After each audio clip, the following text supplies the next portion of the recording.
नमस्कार मंडळी, welcome back to Thamke family neuro. आणि आजचा दिवस खूपच स्पेशल आहे कारण की बऱ्याच लोकांच्या आम्हाला पर्सनल आणि कमेंट्स मध्ये रिक्वेस्ट येत होती की तुम्ही आम्हाला तुमचं नेदरलँड मधलं घर दाखवा। सगळ्यात आधी तर नेदरलँड मधलं हे जे आमचं घर आहे ते आमचं स्वतःचं घर नाही आहे। आम्ही नेदरलँड मध्ये आल्यापासून गेली 2-2.5 वर्ष या घरामध्ये राहतोय। आमचं नेदरलँड्स मधल्या एका मोठ्या सिटी मधलं रेंटवरचं घर आहे आणि या घराचं रेंट ऐकून तुम्ही थक्क होणार आहात, पण ती अमाउंट मी तुम्हाला या व्हिडिओच्या शेवटी सांगणार आहे। सगळ्यात आधी मी तुम्हाला नेदरलँड मधली घरं, खास करून बिल्डिंग मधली घरं कशी असतात ते दाखवते। तर चला मग सुरू करूया।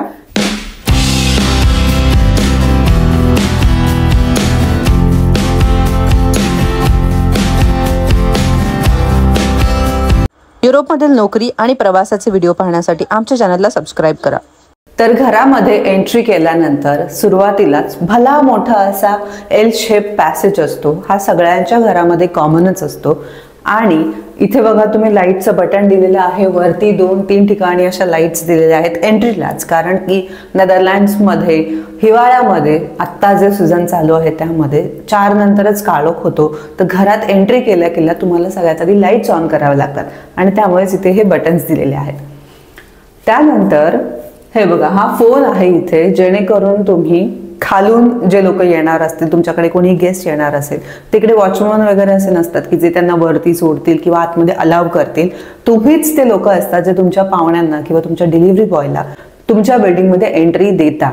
तर त्यासाठी हा फोन इथे यांनी दिलेला आहे। इथून तुम्ही बटन प्रेस केलं की खालचा दरवाजा उघडतो आणि ती व्यक्ती आतमध्ये येऊ शकते बिल्डिंगमध्ये। सो तुमच्या बिल्डिंगची सिक्युरिटी तुमच्याच हातात आहे।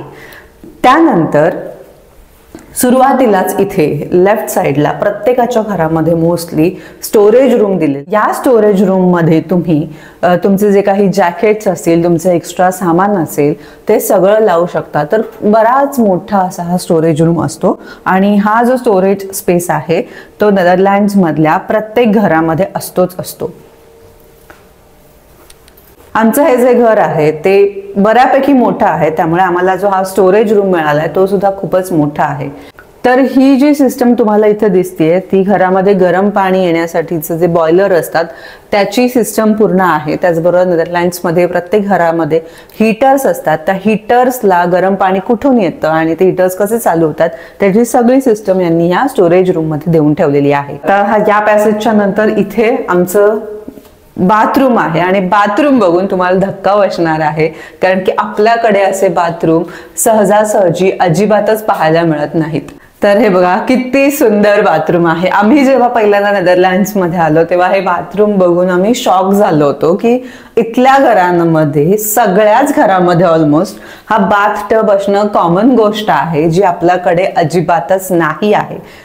आणि बघा तुम्ही हे जे बाथरूमचं पूर्ण स्ट्रक्चर आहे ते कसं मस्त आहे एकदमच। आणि सगळ्याच घरांमध्ये नेदरलँड्स मध्ये असे बेसिन, असं सेपरेट बाथरूम, ते पण वेल मेंटेन्ड असं सगळीकडे पाहायला मिळतं। तर इथल्या बाथरूमची अजून एक विशेष गोष्ट म्हणजे की इथल्या बाथरूम मध्ये सुद्धा अशा प्रकारचे हीटर लावलेले असतात। प्रचंड थंडी पडते नेदरलँड्स मध्ये आणि थंडीपासून तुमचा बचाव करण्यासाठी हीटर खूपच कामाला येतात। तर घरामधल्या प्रत्येक रूम मध्ये तुम्हाला हे अशा प्रकारचे हीटर्स दिसतील। नेदरलँड्सच्या घरामध्ये बघा तुम्ही एंट्री नंतर बाथरूम आहे आणि त्यानंतर लगेचच टॉयलेट आहे। प्रत्येक घराची एक विशेष गोष्ट आहे ती म्हणजे इथले जे टॉयलेट आहेत ते घराच्या एंट्री जवळच असतात। याच्या मागचं कारण मला माहित नाहीये, पण तुम्हाला जर माहित असेल तर तुम्ही मला कमेंट करून नक्की सांगू शकता। आता इथले जे टॉयलेट आहेत ते सुद्धा आपल्या भारतीय टॉयलेट पेक्षा खूपच वेगळे आहेत। तर चला दाखवते। तुम्ही म्हणाल की टॉयलेटमध्ये काय इतकं विशेष आहे दाखवण्यासारखं, पण तुम्हीच आयडेंटिफाय करा की काय वेगळं दिसतंय तुम्हाला। सगळ्यात आधी तर इथे तुम्ही बघा जेट स्प्रे आणि आपल्याकडे जो टॅप असतो, टॅपच्या खाली आपल्याकडे बादली असते, तसं नाहीये इथे। बघा ते खाली पाणी जाण्यासाठी पण अजिबातच ड्रेनेजची सोय नाही आहे, त्यामुळे बाथरूमना फक्त पुसूनच घ्यावे लागतात। पाणी ओतून तुम्ही टॉयलेट वगैरे साफ करता असं इथे अजिबातच करता येत नाही। आणि ही छोटीशी बेसिन बघा, एवढी छोटीशी बेसिन आहे ही, बघा किती छोटी आहे ही। आणि एक टॅप, आणि त्या बेसिनला गरम पाणी येत नाही, फक्त थंड पाणी येतं। थंडीच्या दिवसामध्ये असं वाटतं की प्रत्येक नळाला गरम पाणी असायला पाहिजे, पण इथे मात्र टॉयलेटच्या बाथरूम मध्ये मात्र ती सोय नसते. नेदरलँड्समध्ये जे टॉयलेट असतात स्पेसिफिकली त्याला डच टॉयलेट्स म्हणतात, ते आपल्या भारतीय टॉयलेटपेक्षा खूपच वेगळे असतात. त्याचा मी तुम्हाला फोटो इथे देईन. आमच्या इथलं जे टॉयलेट आहे ते नॉर्मल टॉयलेट आहे, डच टॉयलेट नाही आहे. आमचं हे जे घर आहे ते 2 बेडरूम आहे आणि त्यामुळे मी तुम्हाला आमचे दोन्ही बेडरूम दाखवणार आहेत आणि ते सुद्धा खूपच स्पेशियस आहेत. तर इकडे यांनी एक ऑफिस डेस्क असा दिलेला आहे. त्याच्यानंतर हे कबर्ड आहे. त्यानंतर मस्त असा स्पेशियस बेड आहे आणि त्याच्यावरचे जे मॅट्रेसेस आहेत ते सुद्धा खूपच मऊ मऊ अशा आहेत. तो हॉटेलमध्ये जसा असतो ना तसाच बेड आहे. त्यानंतर हे बघा, बाहेरचे जे नजारे आहेत ना ते सुद्धा खूपच सुंदर आहेत. आता ऑटमचा सीझन संपत आलाय ऑलमोस्ट, यावेळेस उशीर झाला थोडा, नाहीतर आता ही सगळी जी झाडं आहेत त्याची पानं गळलेली असतात. खूप मस्त अशी स्पेशियस विंडोज नेदरलँड्स मधल्या प्रत्येक घराला असतात. आणि बघा इथे छोटीशी काय म्हणतो आपण कवर्ड्स येण्यासाठी जागा ठेवलेली आहे आणि ते सुद्धा बंद करता येतं. ऍक्च्युली जेव्हा थंडी चालू होते तेव्हा हे अजिबातच आम्ही ओपन ठेवत नाही. तर हे एक आहे. आणि ह्या ज्या विंडो आहेत त्या बघा पूर्ण ओपन होतात. अशा एक विंडो पूर्ण ओपन होते. प्रचंड वारा येतो नेदरलँड्स मध्ये, त्यामुळे ह्या विंडो आमच्या कायमच बंद असतात. त्यानंतर इथे सुद्धा हीटर दिलेला आहे आणि दोन्ही साईडला बेडच्या लॅम्प्स आहेत आणि हे 2 असे छोटे साईड टेबल सुद्धा यांनी दिलेले आहेत. तर हे जे आमचं घर आहे ते फुल्ली फर्निश्ड घर आहे, त्यामुळे तुम्हाला या ज्या काही वस्तू मी दाखवते त्या सगळ्या आमच्या ओनरनेच आम्हाला दिलेल्या आहेत आणि त्याचे आम्ही त्यांना पैसे सुद्धा देतो. त्यानंतर ही आमची बेडरूम मी तुम्हाला दाखवते. तर ही बेडरूम सुद्धा बघा खूपच मोठी आहे आणि इथे सुद्धा सेम साईड टेबल आणि त्याच्यावरती 2 लॅम्प, उषा म्हणा, उशांचे छान छान कवर, हे क्विल्ट्स सगळं ओनरने दिलेलं असतं. आणि हे बघा हे भले मोठे जे कबर्ड आहे ते सुद्धा ओनरनेच दिलेले असतात. सो खूपच छान मस्त असं हे फर्निश्ड 2 BHK घर आहे आमचं. आपल्याकडे जनरली जर कपाटं असतील तर ती गोदरेजची असतात किंवा इनबिल्ट कपाटं असतात आणि त्यांना लॉक्स असतात. पण नेदरलँड्स मधली ही जी कपाटं आहेत त्यांना अजिबातच लॉक नाही आहेत. आणि ह्या कपाटांची जी हाईट आहे ती सुद्धा खूप जास्त आहे. आपल्याकडे जर जनरली तुम्ही हँगर लावायचं जे रॅक असतं ते आपल्या हाईटनुसार असतं. तर याचं मी तुम्हाला दाखवते. बघा या हे किती उंच आहे की माझा हात असा जनरली इथे पोहोचू शकत नाही, पाय असे उंच करावे लागतात. तर असं आहे हे. यांची हाईट जास्त असल्यामुळे तुम्हाला इथल्या ज्या वस्तू आहेत त्या सुद्धा खूपच अशा उंचावरती वाटू शकतात. आणि कपाटाला सुद्धा लॉक नाही, ही खूपच विचित्र गोष्ट होती की आम्हाला नेहमी घरातून बाहेर पडताना प्रश्न पडतो की कसं लॉक करून जायचं म्हणजे याला असं. दुसरी विशेष गोष्ट म्हणजे की तुम्ही ती लाईट बघा, सगळं येल्लो लाईट्स आहेत घरामध्ये. नेदरलँड्स मधल्या घरांमध्ये कोणत्याही घरामध्ये तुम्ही जा अशा या येल्लो डीम लाईटच असतात. आणि चला आता महिलांना आवडणारी सगळ्यात मोठी गोष्ट म्हणजे कोणती असते तर ती म्हणजे किचन. आणि इथलं किचन कसं आहे ते तुम्हाला आता दाखवते. तर इथलं जे किचन आहे ते मला खूपच जास्त आवडतं आणि हे खूपच स्पेशियस असं किचन आहे आणि इनबिल्ट किचन ज्याला म्हणतो आपण आजकाल ते वाला आहे. याचा कलर सुद्धा खूपच छान आहे. व्हाईट कलर असता तर तो थोडा मेंटेन करायला डिफिकल्ट जातो, पण हा कलर सुद्धा खूप छान आहे. ही चिमणी जी असते ती सुद्धा दिलेली आहे यांनी. गॅस आहे इथे. विशेष म्हणजे आता बऱ्याचशा घरांमध्ये नेदरलँड्स मधल्या इंडक्शन असतात आणि इंडक्शनवरती जेवण बनवणं हे खूपच कठीण काम आहे. त्यामुळे आता सध्या आमच्या घरामध्ये हा गॅस आहे म्हणून मला खूप बरं वाटतं.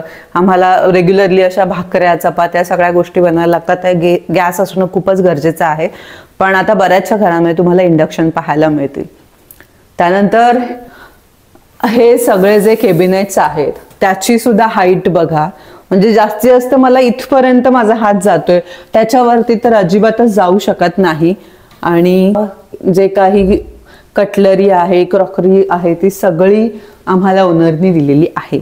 नेदरलँड्स मधली एक गोष्ट जी आपल्या भारतीय घरांपेक्षा खूपच वेगळी आहे ती म्हणजे आपल्याकडे नेहमी पाणी पिण्यासाठी आपण मडके ठेवतो किंवा वॉटर प्युरिफायर आजकाल आपण वापरतो. डायरेक्ट नळाचं पाणी आपण पित नाही, पण नेदरलँड्स मध्ये मात्र तसं अजिबातच नाही आहे. इथे तुम्ही डायरेक्ट टॅप वॉटर पिऊ शकता. त्याचबरोबर कोल्ड आणि इकडे केलं तर हॉट वॉटर येतं, म्हणजे एकाच नळाला कोल्ड आणि हॉट असं दोन्ही वॉटर येतं. त्यानंतर इथे डिश वॉशर सुद्धा इथे दिलेला आहे बघा. तर नेदरलँड्सच्या सगळ्या घरांमध्ये तुम्ही जरी अनफर्निश्ड घर घेतलं ना तरी तुम्हाला किचन मध्ये हा डिश वॉशर आणि हा ओव्हन तर हा असतोच. हे इनबिल्ट किचन तुम्हाला नेदरलँड्स मध्ये सगळीकडेच मिळतं. आणि फ्रीज पण साधा सुद्धा छोटा असा नाहीये, किती मोठा आहे तो बघा. इनबिल्ट आहे तो, पण त्याच्यावरती सुद्धा स्टोरेज आहे आणि खाली हा फ्रीजर आहे. तर इतका भला मोठा फ्रीज मी तरी नव्हता वापरला, आमच्या घरात नव्हता. आणि याच्यात काय काय ठेवायचं सुरुवातीला तर प्रश्नच पडायचा की एवढ्या वस्तूच नाहीयेत ठेवायला. तर असा भला मोठा फ्रीज आहे. इकडे सुद्धा बरंच स्टोरेज आहे. तर हे जे आमचं घर आहे ते खरंच खूप स्पेशियस आहे. आणि हे बघा स्पेशियस आहेच, त्याचं भाडं सुद्धा तेवढंच आहे जे मी तुम्हाला सांगणार आहे. तर हे असं घर आहे आमचं. आणि हा डायनिंग टेबल तो पण बघा किती मस्त आहे अगदी. आणि ह्या घराचं जे फर्निचर आहे ते पूर्ण यांनी असं मॅचिंगच घेतलेलं आहे, तसंच बनवलेलं आहे. तर आमचा किचन आणि लिव्हिंग रूम एकत्रच आहे, ज्याला आपण ओपन किचन सिस्टम असं म्हणतो. तर हा बघा स्पेशियस असा मोठा सोफा ज्याच्यावर 7-8 माणसं सहज बसू शकतात. तर खूपच छान आहे तो सुद्धा सोफा. हा टेबल आणि हे टीव्ही वाला टेबल तो सुद्धा सगळीकडे सगळ्या फर्निश्ड घरांमध्ये तुम्हाला मिळतो. टीव्ही सुद्धा आम्हाला दिलेला आहे, पण जो गेल्या 2-2.5 वर्षात आम्ही कधीच नाही वापरला. पण आहे हा स्मार्ट टीव्ही नाहीये, पण बऱ्याच ठिकाणी स्मार्ट टीव्ही सुद्धा देतात. जर नसेल दिला तर तुम्ही सुद्धा घेऊ शकता. दुसरी विशेष गोष्ट म्हणजे ही गॅलरी. खूप मोठी अशी गॅलरी आहे. बऱ्याचशा तुम्ही घरांमध्ये पाहिलं असेल की तुम्ही इथे सुद्धा चेअर वगैरे ठेवून बसू शकता. तर तेवढी स्पेशियस गॅलरी आहे. इथून अशी या कॉर्नर पर्यंत पण ती जाते. दाखवू शकते मी तुम्हाला थोडंफार इथलं हे असं इथून तिकडे जाते. हे असं आहे आमच्या आजूबाजूचा एरिया. तर इथल्या घरांची जी खासियत आहे ती म्हणजे की इथल्या ह्या मोठमोठ्या विंडोज तुम्ही बघू शकता. संपूर्ण आकाश मला इथून दिसतंय. रात्रीचे अक्षरशः तारे सुद्धा दिसतात. शुभ्र पांढरं असं आकाश दिसतं इथून. चांदोमामा तिथून येतो, तो असा इकडे मावळतो, तो सुद्धा दिसतो. तुम्ही माझ्या बऱ्याचशा इन्स्टा स्टोरीज मध्ये पाहत असाल की मी बरेच वेळा सूर्याचे चंद्राचे फोटो टाकत असते. का तो दिसते सगळं निसर्ग इथे दिसतोच इतका सुंदर. ह्या ज्या मोठमोठ्या खिडक्या आहेत ना त्याच्यातून तुम्हाला पूर्ण बाहेरचं सगळंच दिसतं आणि त्यामुळे खूपच मस्त वाटतं. आणि डच लोकांची ही अशी खासियत असते की त्यांच्या घराचे जे विंडोज असतात ना त्याला अजिबातच पडदे असे तुम्हाला बंद दिसणार नाहीत. आता हे आम्ही वर राहतो म्हणून, नाही तर मग तुम्ही खाली जे रो हाऊसेस मधली वगैरे घरं बघाल ना तर त्यांच्या खिडक्यांमध्ये अशा मस्त सजवणाऱ्या शोभेच्या वस्तू ठेवलेल्या असतात, झाडं ठेवलेली असतात. तर त्या खिडक्या पाहायला सुद्धा खूपच छान वाटतात. तर अशा प्रकारे इथे ही मोठमोठ्या विंडोज सुद्धा आहेत घराला. सगळ्यात महत्वाची जी गोष्ट आहे जी आपल्या मुंबईकडच्या बिल्डिंग्स मध्ये आपल्याला खूपच कमी मिळते ती म्हणजे की तुम्ही इथल्या घरांची रचना जर पाहिलीत तर बघा तिकडे त्या कोपऱ्यामध्ये एक बिल्डिंग आहे, त्यानंतर इथल्या या कोपऱ्यामध्ये बिल्डिंग्स आहेत आणि ही वाली एक बिल्डिंग आहे आणि मध्ये सगळे रो हाऊसेस आहेत. तर इथल्या घरांची रचना सुद्धा इथल्या सरकारने अशा प्रकारे केलेली आहे की तुम्हाला प्रत्येकाला तुमच्या वाटणीचा सूर्याचा जो प्रकाश आहे तो मिळणार आहे. त्यामुळे आम्हाला सुद्धा काय होतं की इकडून सूर्य उगवतो आणि बेडरूम मधल्या खिडक्या ज्या आहेत बेडरूम त्या साईडला सूर्य मावळतो, त्यामुळे सकाळी इथे खूप उजेड असतो. अगदी दुपारी 3-4 वाजेपर्यंत भरपूर सूर्यप्रकाश मिळतो आणि 4 वाजल्यानंतर त्या साईडून सूर्यप्रकाश बेडरूम मधल्या खिडक्यांमध्ये. सो घरामध्ये सगळीकडे संपूर्ण प्रकाश उजेड असतोच असतो. सो ती एक गोष्ट इथली खूपच छान आहे. इथली लोक बरीचशी घर घेताना सुद्धा किंवा भाड्याने घर घेताना सुद्धा ते दिशा बघतात. त्याची गरज अशी असते की नेदरलँड्समध्ये आता हे काळोखाचे दिवस आम्ही म्हणतो याला, की फेब्रुवारीपर्यंत खूपच कमी सूर्यप्रकाश मिळतो आणि त्यामुळे बऱ्याचशा लोकांना जर सूर्याचा प्रकाशच नाही आला तर कंटाळवाणं वाटतं. आता आज थोडा उजेड आहे, ना तर गेले 2 आठवडे आमच्याकडे अजिबातच सूर्य उगवलेला नव्हता. तर अशा दिवसांमध्ये हे असं घर असणं खूपच महत्वाचं आहे. नेदरलँड्स मधल्या घरांमध्ये जर तुम्ही पाहिलं तर ह्या ज्या काचा आहेत ना त्या डबल वॉल्स असतात आणि त्या इन्सुलेशनसाठी चांगल्या असतात. तर जेव्हा तुमच्या घराला याच्या काचा अशा डबल वगैरे असतात ना तेव्हा तुम्ही कमीत कमी हीट वापरता. आता याच्या सोफ्याच्या मागे सुद्धा बघा हीटर आहे भला मोठा. तर लकीली आम्हाला कधी आतापर्यंत हे हीटर चालू करायची गरज नाही लागली, कारण की या घराचं इन्सुलेशन खूपच चांगलं आहे. त्यामुळे बऱ्याचशा लोकांना हीटर चालू करावे लागतात, कारण की त्यांच्या घराचं जे हीटिंग सिस्टम असतं ते थोडं कमी रेटिंगवालं असतं. तर आमच्या घराची एनर्जी रेटिंग सुद्धा खूपच चांगली आहे, त्यामुळे लकीली आम्हाला जास्त हीटर नाही वापरावा लागत. आपल्या घरापेक्षा वेगळी गोष्ट म्हणायची झाली तर इथे टेम्परेचर मीटर किंवा थर्मोमीटर ज्याला म्हणतात तो प्रत्येक घरामध्ये नेदरलँड्सचा असतोच. आणि माझ्या घरातलं आत्ताचं रूम टेम्परेचर कोणतं आहे तर ते हे आहे बघा 17.5. तर इतक्या थंडीच्या दिवसांमध्ये सुद्धा या घरात 17.5 रूम टेम्परेचर आहे, विच इज रिअली गुड. बाहेरचं जे टेम्परेचर आहे ते सध्या 0 डिग्री आहे आणि घरातलं जे टेम्परेचर आहे ते 17.5 आहे. तर हे तुम्ही ऍडजस्ट करून मग हीटर वगैरे चालू करतात लोक, तर त्यासाठी ही मशीन इथे दिलेली आहे. नेदरलँड्सच्या घरामधली अजून एक विशेष गोष्ट म्हणजे की कुठेही फॅन्स नाही आहेत. बघा तुम्ही सिलिंगला अजिबातच फॅन्स नाही आहेत. तर नेदरलँड्सच्या घरांमध्ये फॅन्स नसतात. आता लोक बऱ्यापैकी फॅन्स घ्यायला लागलेत, काही लोक एसी सुद्धा बसवतात, पण तरी सुद्धा तुम्ही 90% घरांमध्ये आताही पाहिलं तरी अजिबातच तुम्हाला फॅन सापडणार नाही. फर्निश्ड घर असल्यामुळे वॉशिंग मशीन, ड्रायर हे सुद्धा आमच्या ओनरनेच दिलेलं आहे. तर त्यासाठी ही स्टोरेज रूम आहे बघा इथे सुद्धा बराचसा स्पेस आम्हाला दिलेला आहे यांनी. आणि ही ड्रायिंग मशीन आहे, ड्रायर आहे आणि ही वॉशिंग मशीन आहे. तर इथल्या वॉशिंग मशीन असतात त्या सुद्धा आपल्या भारतीय वॉशिंग मशीन पेक्षा खूप वेगळ्या असतात ऍक्च्युली. आणि अगदी तुमच्या मशीन मध्ये सुद्धा कपडे इस्त्री केल्यासारखे सुकून निघतात. अगदी करकरीत कपडे जर तुम्हाला पाहिजे असतील तर त्यासाठी हा ड्रायर वापरला जातो. तर हा सुद्धा बऱ्याचदा सगळ्यांकडे असतोच असतो. घराच्या एंट्रन्स जवळ असणारी अजून एक गोष्ट म्हणजे ही रूम. ही एकदम छोटीशी रूम असते, पण या रूम मध्ये तुमच्या घराचा सगळा कारभार असतो. ते कसं तर या रूम मध्ये सगळ्या प्रकारचे जे मीटर्स असतात, गॅस, इलेक्ट्रिसिटी, वॉटर, ते सगळे घराच्या आतमध्येच नेदरलँड्स मध्ये दिलेले असतात, बिल्डिंग मध्ये नसतात. नेदरलँड मधल्या प्रत्येक बिल्डिंग मध्ये एक स्टोरेज स्पेस असतो आणि त्या स्टोरेज स्पेस मध्ये बिल्डिंग मध्ये असणाऱ्या प्रत्येक घरासाठी एक एक स्टोरेज रूम दिलेला असतो.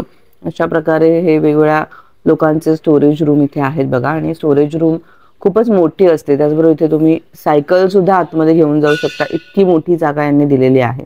तर हे आमचं स्टोरेज रूम आहे आणि बघू शकता तुम्ही किती मोठं आहे. आमच्या सगळ्या सायकल्स, एक्स्ट्राचं घरातलं जे सामान आहे ते सगळं आम्ही इथे आणून ठेवू शकतो, जेणेकरून तुम्हाला जेव्हा लागेल तेव्हा तुम्ही ते घेऊन वर जाऊ शकता. त्याचबरोबर याला 2 दरवाजे असतात, मागून आणि पुढून एंट्रीसाठी. तर असं असतं हे. भारतीय घरांपेक्षा ही सुद्धा एक वेगळी गोष्ट आहे. तर मंडळी हे आहे आमचं नेदरलँड्स मधलं रेंटवरचं घर आणि हे खूपच स्पेशियस आहे. तुम्हाला हे कसं वाटलं हे मला तुम्ही कमेंट करून सांगा. या घराचं जे रेंट आहे ते खूपच जास्त आहे. अगदी काय म्हणतो, प्रत्येक वेळेस जेव्हा आमच्या सॅलरीमधून रेंट जातं तेव्हा असं ते जीवाला लागतं, इतकं रेंट आहे. 2000 युरो म्हणजे जवळजवळ 1,80,000 किंवा त्याहून जास्त थोडीशी अमाऊंट, इतकं आमचं रेंट आहे. आणि हे जे रेंट आहे ते इथलं लाईट बिल, पाण्याचं bill, wastage tax, water tax आणि इंटरनेटचं बिल किंवा अजून कोणकोणते थोडेफार खर्च जे असतात ते सगळं सोडून आहे. त्यामुळे ती वरची जी सगळी अमाऊंट तुम्ही पकडली तर वरती अजून 500 युरो जवळजवळ आम्हाला द्यावे लागतात. त्यामुळे जवळजवळ या घराचं रेंट आम्हाला भारतीय रुपयांमध्ये जर मोजायला गेला तर 2 लाखाच्या वरच जातं. असंच सगळीकडे सध्या परिस्थिती आहे की घरं मिळत नाही आहेत आणि घरं कशी मिळवायची याचा सुद्धा व्हिडिओ मी केलेला आहे. नेदरलँडमध्ये भाड्याने घर तुम्ही कसं मिळवू शकता तर तो सुद्धा व्हिडिओ जाऊन तुम्ही बघू शकता. पण ओव्हरऑल नेदरलँड्स मधली जी घरं असतात ती अशीच असतात आणि असाच पूर्ण सेटअप नेदरलँड मधल्या घरांमध्ये तुम्हाला पाहायला मिळेल. तर हा व्हिडिओ तुम्हाला कसा वाटला हे मला कमेंट करून सांगा आणि अजून कोणत्या प्रकारचे व्हिडिओ तुम्हाला बघायला आवडतील हे सुद्धा सांगा. तर भेटूया पुढच्या व्हिडिओमध्ये. तोपर्यंत stay tuned, stay awesome. Bye bye.